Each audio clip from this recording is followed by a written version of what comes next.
Oi, gente. Paz do Senhor. Bom dia, boa tarde, boa noite. Hoje eu quero fazer um vídeo diferente. Quero falar algo aqui diferente. Eu tenho vários vídeos aqui, vocês que me seguem aqui no YouTube, eu tenho feito vários vídeos trazendo reflexões bíblicas, alguns, alguns bate-papo, alguns podcasts, que em breve estaremos voltando com os podcasts. Só que hoje quero aqui falar para vocês sobre algo que está repercutindo no Brasil todo. Todas as redes sociais estão falando sobre esse assunto, todos os canais, tanto gospel como secular, então tudo entrou mesmo geral esse assunto, que é dessa criança que se levantou assim em um piscar de olho, dentro de 3 meses, esse menino está conhecido no Brasil todo, as redes sociais dele bombando, e por fim, agora chega um momento que a justiça para essa criança. Aí a gente pensa, cadê os pais dessa criança? Primeiro ponto, cadê os pais desse menino? Segundo, cadê os líderes deste menino? Se ele todo o tempo falando que tinha um líder. E eu vendo a reportagem do pastor dele, dando a entrevista aí num canal bem famoso, né, que é os Assembleanos de Valor, e eu vendo as colocações daquele pastor, aí eu ficando assim, e eu me imaginando, ele dizendo que está com 8 meses, que esse menino chegou lá. Aí, de onde esse menino foi? Que igreja esse menino foi? A questão é o líder que é culpado? Será se a igreja que ele estava, o pastor dele antes deve ter chamado ele e dito para ele, vamos devagar? Será se não foi isso? Pois é. Agora, entrar nesse assunto é muito complicado. Eu não gosto de falar sobre esse assunto, gente, porque eu acho muito doloroso. É um menino, é um ser humano, é um adolescente, né, que completou agora 15 anos, está entrando na adolescência agora, é, vai descobrir novas coisas na vida, ele não conhece nada ainda da vida. Quem foi que instruiu esse menino? Menino inteligentíssimo, mas tem um instrutor. Apareceu vários pastores da mídia aí, muito conhecido, que se propondo a discipular ele, dar curso de teologia, porém o menino estava muito, muito cheio de compromisso. Mas antes, se inscreva no canal com a Jesus, com a irmã Zilda, que Deus abençoe, dê o like de vocês. Quando vocês dão like, o YouTube ele vê que esse vídeo é relevante e vai compartilhar para outras pessoas também terem acesso, certo? Pois é, hoje não é uma fofoca, porque o meu canal não é canal de fofoca, mas é canal que leva o evangelho às pessoas. É por isso que é um canal pequeno, pouca visibilidade, porque aqui é só que traz a palavra de Deus. Aí as fofocas que vai mais. É tipo assim, vou fazer um comentário aqui, não é fofocando, mas é um posicionamento meu. Pois bem, aí eu vendo todo esse assunto desse menino, esse menino profetizando nas redes sociais, nas igrejas que ele vai, aliás, que ele ia, e aí profetizando e o povo tudo filmando, gravando, ó, e soltando. E soltando também nos canais digitais dele. E ele fazia questão. Só que tem um porém, esse menino é um adolescente. E todo esse tempo aqui que eu estava observando, gente, a história desse menino, como estava aí essa repercussão toda, esse menino em podcast, o pessoal fazendo pergunta para esse menino, será que as pessoas não observam que esse menino ele precisa é, de um cuidador espiritual para ensinar ele, se realmente, como o pastor dele disse, que ele ama Jesus, se realmente ele ama Jesus, ele precisa ser instruído por alguém.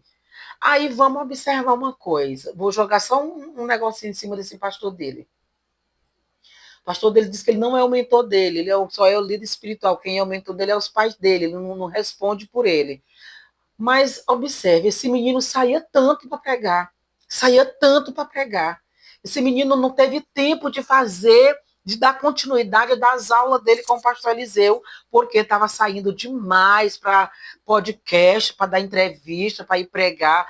E por que que o pastor dele não chamou os pais dele, ou então a mãe dele, já que o pai dele não é crente, chamava a mãe dele, minha irmã, bora pegar o Miguel, bora colocar mais um limite nisso aí no Miguel, porque esse negócio aí não vai dar certo.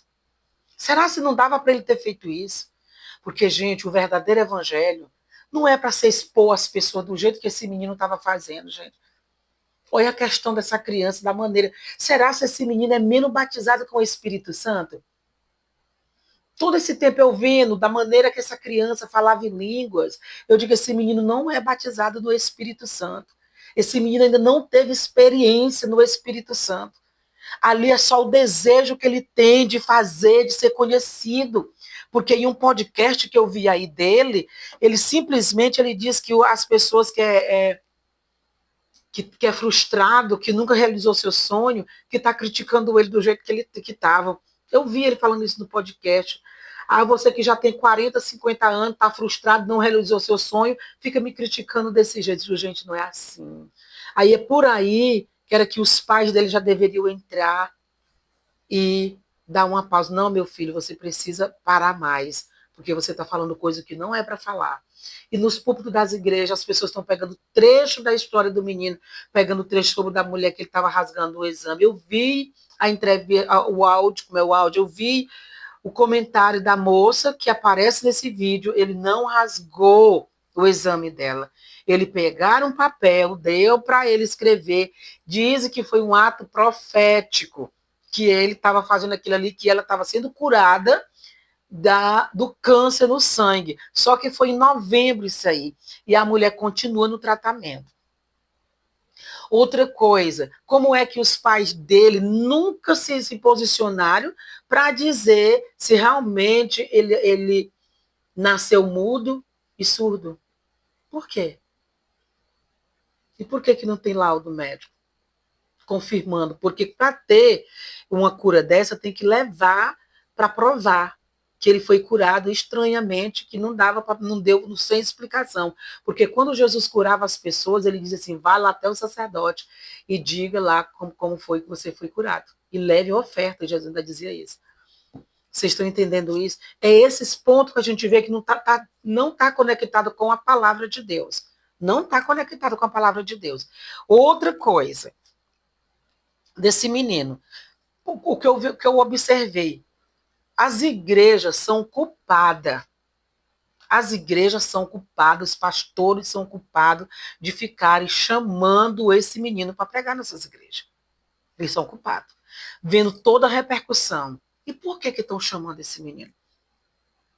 É culpa das igrejas. E eu pensando, sabe o que eu estava pensando? De Senhor, tem misericórdia, Senhor, da nação brasileira.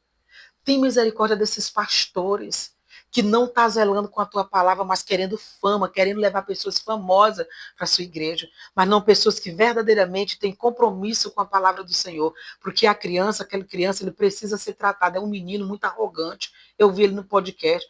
Ele tratou mal o pastor César Cavalcante, que ele foi lá no Conversa entre Amigos com o pastor César Cavalcante. Ele tratou mal o pastor, quando o pastor disse para ele, perguntando para ele se ele reconhecia que ele errava em algumas ministrações. Aí ele disse: me prove na Bíblia onde foi que eu errei. E tudo isso, a repercussão todinha, o que ele disse? Querendo que o pastor provasse para ele aonde era que ele tinha errado. Eis a questão, gente. Aí o que acontece? A gente vê da maneira que ele se expressa.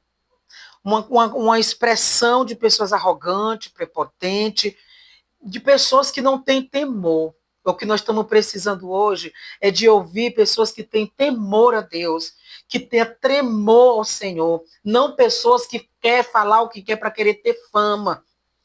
O que está faltando é isso. Gente, para quem tem o discernimento, dá para entender literalmente que aquela criança ainda não é batizada no Espírito Santo. Aquele falar em língua dele é copiando de outros, como tem muitas outras pessoas com essas atitudes, que estão no púlpito das igrejas falando em línguas que nem mesmo Deus entende. Mas que Deus venha ter misericórdia dessa criança. E eu parando para pensar, eu digo, meu Deus, as igrejas não tiveram coragem de barrar essa criança. Os pastores não tiveram capacidade para barrar essa criança. A justiça teve que entrar, o Ministério Público, o Conselho Tutelar teve que entrar para poder parar essa criança, gente. É muita falta de vergonha na cara das igrejas. É muita falta de vergonha. Você sabia disso? Agora Deus está procurando verdadeiramente pessoas que façam a diferença na terra. Não é que fique fingindo uma coisa que não é. Como ele levantou Abacuque, como ele levantou Ageu, como ele levantou Jeremias para pregar a verdade. Não para ficar passando, não para chegar nos púlpitos das igrejas e ficar falando coisas e chamando pessoas para profetizar isso e aquilo outro. Eu não é que eu não seja incrédulo, gente, mas esse negócio de pessoas se levantar com um negócio de falsa profecia é complicado. É bem complicado. Que nós venhamos ter cuidado, que nós venhamos nos avaliar e ter cuidado no que nós estamos fazendo e olhando para essa situação desse menino e evitar que outras coisas aconteçam piores. Porque agora me diga bem que uma coisa, como é que nós vamos sair de dentro das nossas igrejas para evangelizar lá fora? Porque até o mundo secular já ficou por dentro da história dessa criança. E ninguém acredita. Como é que nós, como cristãos, vamos sair na rua para pregar o evangelho desse jeito? Não tem como, que as pessoas não vão acreditar. Vão achar que as nossas igrejas estão fazendo a mesma coisa que esse menino. E esse negócio de ficar esses holofotes, gente, de filmar isso, filmando aquilo, botando dentro das igrejas. Gente, louva a Deus que na minha igreja não tem essas câmeras lá filmando tudo. Graças, meu bom Jesus. Amém, gente? Isso é só uma reflexão para os nossos corações e que nós vamos nos alertar sobre isso e pedir a Deus o dom do discernimento, pedindo a direção do Senhor, quem é que nós levamos para a nossa igreja, quem nós levamos para botar nos altares das igrejas para pregar a palavra de Deus, não levar qualquer pessoa. Esse é o perigo, tá bem aí. Não levar qualquer pessoa para colocar no altar do Senhor, para destruir as vidas. As pessoas, às vezes, as pessoas doentes para a igreja, cheias de ansiedade, de depressão, aquela ansiedade, ai meu Deus, eu quero ouvir Deus falar comigo, e a pessoa chega lá, aí desce aquele profeta, ou falso profeta, para querer falar alguma coisa para a pessoa poder, Jesus lembrou de mim. O Senhor, ele fala sim, ele usa as pessoas sim. Mas ele fala conosco quando nós estamos de joelho no pé da nossa cama. Quando nós dobramos o nosso joelho, quando nós abrimos a palavra de Deus. Abacuque, quando ele estava orando, ele estava inconformado com a situação de Israel. E ele estava na região de Judá. E quando ele estava ali orando, inconformado, orando, o que ele estava inconformado, o Senhor começa a falar com ele, dizendo para ele o que ele ia fazer com aquele povo. Se você quer verdadeiramente ser um homem e mulher de Deus, primeiro tenha temor a Deus. E observe quem é que está te falando algo que é para você falar. Não fale coisa da sua mente ou coisa que o inimigo está botando na sua cabeça para você falar. Muito cuidado e que Deus abençoe.